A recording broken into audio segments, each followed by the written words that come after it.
Sherry, do you wear foundation? On special occasions, I do. Not every day. I feel like I don't really know how to use it properly, Okay. and it ends up looking like way too much.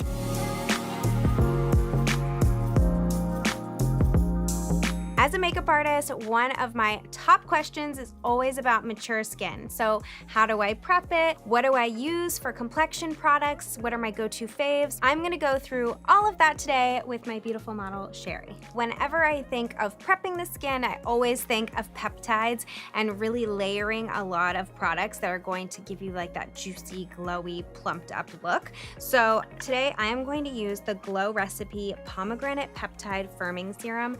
This one is so great. It has loads of peptides, and I just usually use about 2 pumps and really massage it in.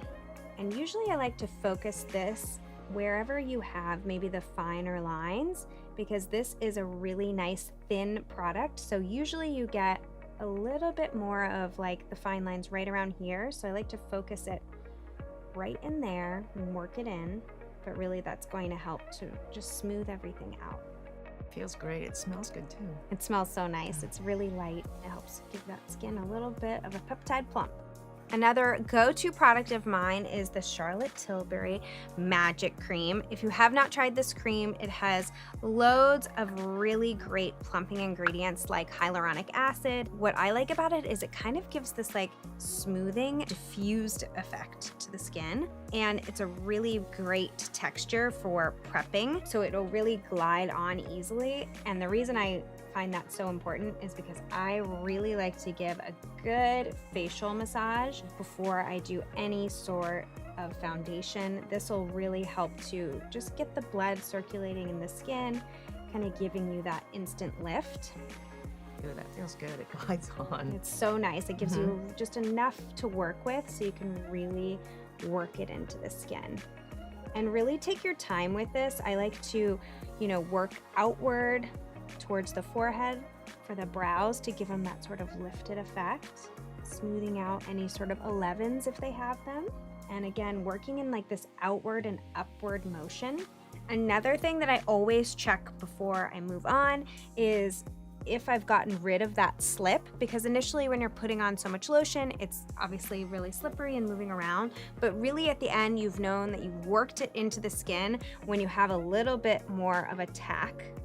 And that's when you know it's really prepped and ready for your next product. My next tip is to mix your liquid highlighter in with your foundation.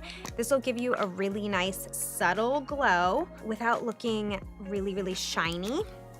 And you really want to add that sort of natural glow back into the skin. So I do equal parts. So I'm doing this one by Say, as well as the Sephora Collection Best Skin Ever, and just mixing them up. So I really like to do everything in thin layers. I feel like a lot of people think that they need more coverage than they do. So work with your foundation in a really thin layer, and then you can cover anything else that needs a little bit more coverage with the concealer. And really, this is a good tip for anyone, to be honest. And then of course, you want to just make sure that you're blending down into the neck ever so slightly if you have any sort of difference between your neck and your chin. All right, now we can get into concealer. Concealer naturally has more pigment, so it's going to have a lot more coverage. And I like to use this after foundation. With this concealer especially, it's medium coverage. This one is the Best Skin Ever from Sephora Collection.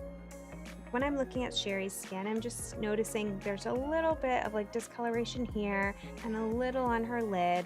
So those really where I'm gonna focus and just give it a little bit more coverage. I don't want shine around the eye either, because that's going to enhance any sort of texture or fine lines that's around that area. So it's a little bit more of like making something disappear as opposed to highlighting it.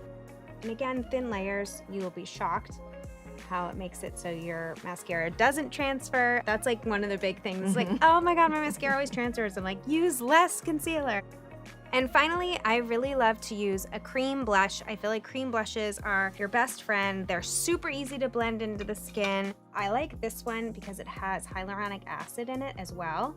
So just a really nice ingredient story to tie everything together and just give you a little bit more hydration in that cheek area and add some of that like color back into the skin.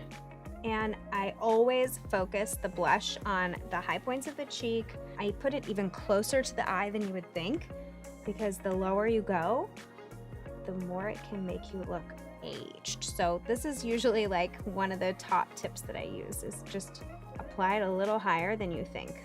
All right, Sherry, are you ready to see? Yes. Okay. The big reveal. Ooh. Oh, it looks really natural, and Yeah. I love the glow, but it's not overpowering. Right? It looks really natural. It's I like really that. subtle. It totally brings out your skin. It's Mhm. just this really soft, Yeah. glowy. It's like but a nice everyday look. yeah, a little bit of coverage, but it's great.